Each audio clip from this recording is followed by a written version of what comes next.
Hello. Hi everyone. My name is Priyanshi and today I am here with my favorite topic of UGC NET, that is Noam Chomsky. Okay, so how shall I start it? I'll start with an example. So imagine you need to learn a language. Okay, आपको एक भाषा सीखनी है तो आपके steps क्या होंगे? सबसे पहले आप डुओलिंगो अपने फ़ोन में डाउनलोड करेंगे, उसके बाद आप नोट्स लेना शुरू करेंगे एंड डेली आप प्रैक्टिस करेंगे. बट एक महीने के बाद भी जो चीज़ आप कॉन्फिडेंटली बोल पाएंगे, फॉर एग्जाम्पल वो होगा कि जे मापेले प्रियांशी, जिसका इंग्लिश में मतलब होता है my name is Priyanshi. Now tell me one thing, why does this happen? ऐसा क्यों होता है कि एडल्ट्स को कोई लैंग्वेज सीखने में इतना टाइम लग जाता है एंड हमारे जो बच्चे होते हैं, जो न्यू बॉर्न बेबीज़ होते हैं, वो तो बहुत जल्दी लैंग्वेज एक्वायर कर लेते हैं? तो ये जो क्वेश्चन है वही आंसर किया है हमारे नोम चोम्स्की जी ने. ओके, सो आज हम इनके बारे में पढ़ेंगे and trust me, his theory is going to blow your mind, so watch it till the very end. Okay, so इस थ्योरी को समझने के लिए सबसे पहले चलिए हम चलते हैं इस थ्योरी के प्रोपोनेंट में, जो कि है नोम चोम्स्की. तो सबसे पहले चलिए हम ये जानते हैं that who was Noam Chomsky. So he was an American linguist, philosopher and cognitive scientist. Okay, तो पहले तो प्लीज़ आप ये याद रखिएगा कि ये अमेरिकन थे, ठीक है. और अब जो चीज़ हम बार बार, the word which I will be repeating every time will be linguist. Okay, तो पहले हम ये जान लेते हैं कि लिंग्विस्टिक आखिर होता क्या है. ठीक है, तो लिंग्विस्टिक होता है साइंटिफिक स्टडी ऑफ लैंग्वेज. जैसे कि हमको पता लग ही रहा है, linguistic means language, it is the study of language. Okay, इस चीज़ का प्लीज़ ख्याल रखिएगा कि आज के हम पूरे वीडियो में अपनी भाषा पे बात करेंगे. तो हमारे जो नोम चोम्स्की जी थे, he was an American linguist. Okay, वो लैंग्वेज को स्टडी करते थे. He was a philosopher and he was a cognitive scientist. Cognitive का क्या मतलब होता है? माइंड से रिलेटेड. ओके, तो he was the father of modern linguistics. ये क्वेश्चन आपका यूजीसी नेट के हिसाब से बहुत ही इंपॉर्टेंट है. That who was the father of modern linguistics? So the father of modern linguistics was Noam Chomsky ji. Now next point, he was one of the most important 20th century linguistics. Okay, अगर हम 20th century proponents के बारे में बात करें जिन्होंने language पे काम किया था, तो नोम चोम्स्की जी सबसे पहला पोजीशन उसमें एक्वायर करते हैं. तो please remember his century, that is 20th century. I hope this is clear. Linguist, cognitive scientist, father of modern linguistics and 20th century. इन तीनों शब्दों को प्लीज याद रखिएगा. ओके, नाउ उन्होंने कुछ थ्योरीज दी थी. जो थ्योरीज क्या थी? आई होप आपको ये दिख रहा होगा, दिस ब्लैंक बुक, कोरा कागज़. हमारी जिंदगी है कोरा कागज़, sort of a thing. So उन्होंने क्या किया था? Firstly let us understand what is tabula rasa, that is blank slate. मतलब जब आप किसी भी चीज़ की आपको फॉर एग्जाम्पल इन्फॉर्मेशन नहीं होती है, so that is a blank thing, है ना. ब्लैंक स्लेट होती है, माइंड में ब्लैंक स्लेट है. For example somebody asked me कि स्पेनिश का कोई एक लाइन बताओ, so I don't know anything about it, I am a clean slate. Okay, so sort of an example. तो हमारे जो नोम चोम्स्की जी थे, इन्होंने इस थ्योरी को कम्प्लीटली रिजेक्ट कर दिया था. क्योंकि ब्लैंक स्लेट क्या कहती थी? ये कहती थी कि a child who is born, वो क्लीन स्लेट से आता है, जिसका मतलब है कि he doesn't know anything when he arrives in this world. Okay, but हमारे जो नोम चोम्स्की जी थे, इन्होंने यही चीज़ को रिजेक्ट करते हुए कहा था कि नहीं, ऐसा कुछ भी नहीं है, हम कोई क्लीन स्लेट से नहीं आते हैं. तो पहले थोड़ा सा और डीप में समझते हैं that what is actually blank slate. Okay, तो blank slate is also known as clean slate और टैबुला रासा. ओके, इसको ध्यान रख लीजिए, clean slate or blank slate. Now at birth children are considered as blank slate or neutral. हम लोग सोचते हैं कि a child, उसको कुछ आता नहीं है जब वो obviously when he enters the world, so we don't know if he knows anything, so we just assume that he is a blank slate. हमें उसको हर चीज़ एकदम A to से हर चीज़ सिखानी है because he doesn't know anything. So that is the meaning of कोरा कागज़, blank slate. Okay, now also हम लोग क्या सोचते हैं कि it is shaped by the environment, that means the knowledge is shaped by the environment. Now let us come to our literature part. अब जब नोम Chomsky जी आए थे, इन्होंने अपनी जब थ्योरी दी थी, बट उसके पहले भी कुछ लोग थे, ओके, उनको बोलते थे behaviourist, structuralist and psycho analytics. तो एक और चीज़ कि हमारा जो साइको एनालिटिक क्रिटिसिज्म है वो डायरेक्टली लिंग्विस्टिक से कंसर्न्ड है। अब साइको एनालिटिक क्रिटिसिज्म क्या होता है? In a very brief terminology, psychoanalytics is directly related with psyche. अब psyche का मतलब हर किसी को पता है कि psyche का मतलब होता है माइंड, ठीक है? तो linguistics भी इसलिए हमारा थोड़ा सा यहाँ पे माइंड से रिलेट होगा।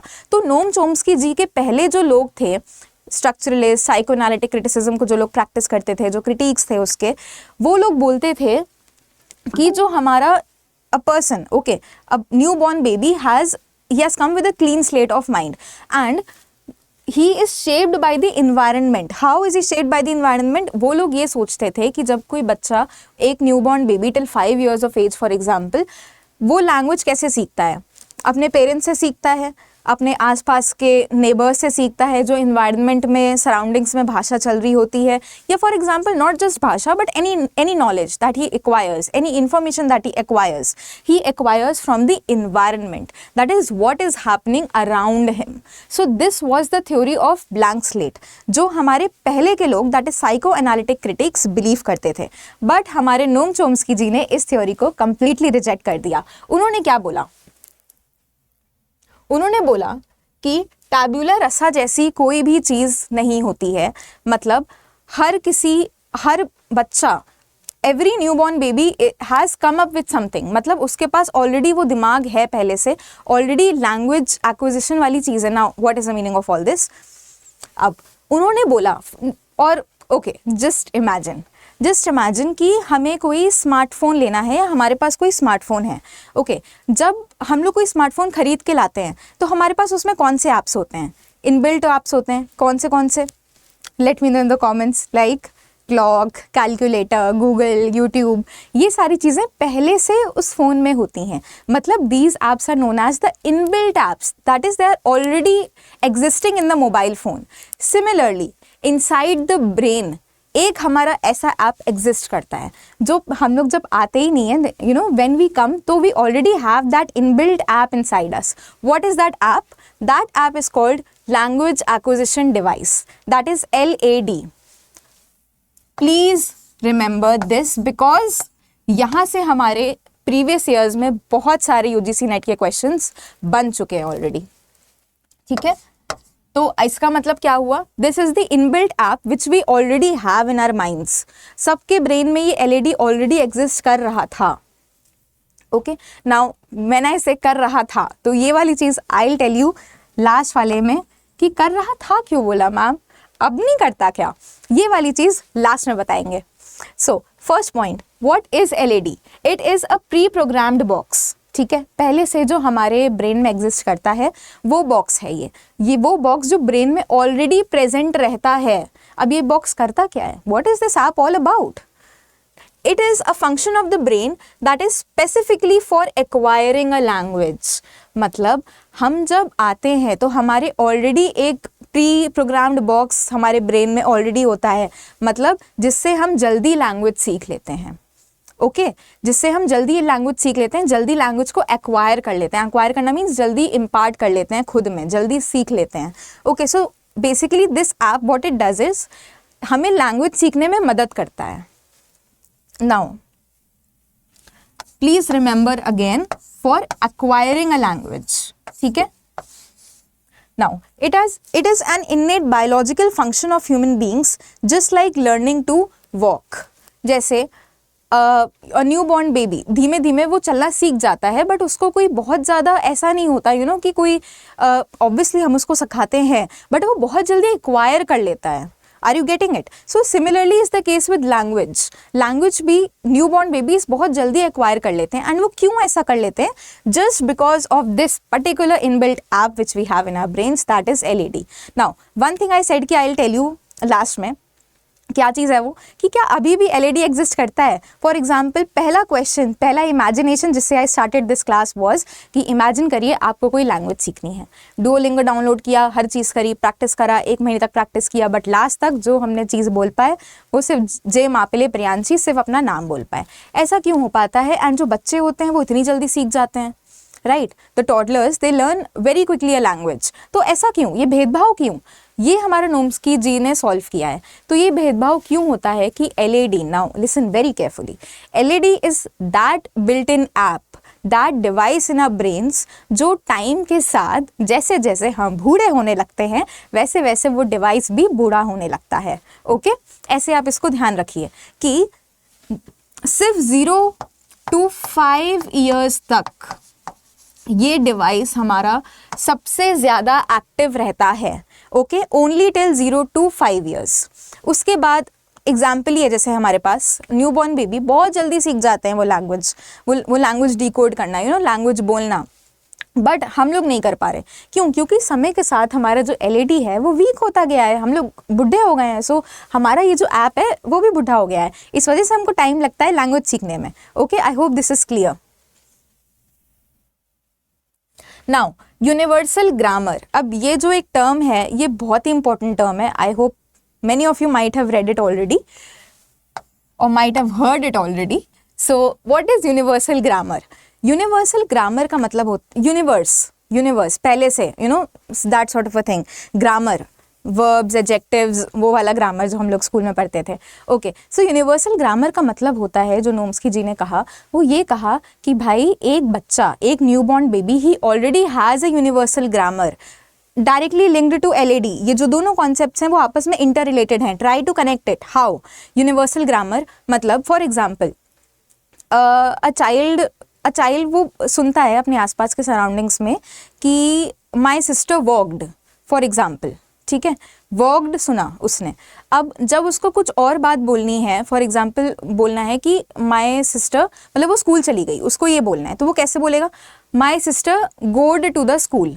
अब आर यू अंडरस्टैंडिंग कि वॉक्ड और गोड उसने क्यों किया?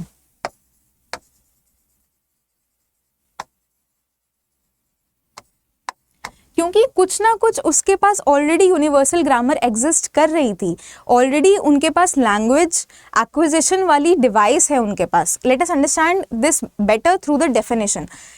Universal grammar means that it is a certain set of structural rules, okay, a certain set of structural rules that are innate to humans. very very important word, innate का मतलब क्या होता है? जो पहले से एग्जिस्ट कर रहा हो हमारे दिमाग में, हमारे पास, हमारे अंदर, जो पहले से एग्जिस्ट कर रहा हो। So this means a certain set of structural rules that are innate to humans independent of sensory experience. sensory experience का क्या मतलब है?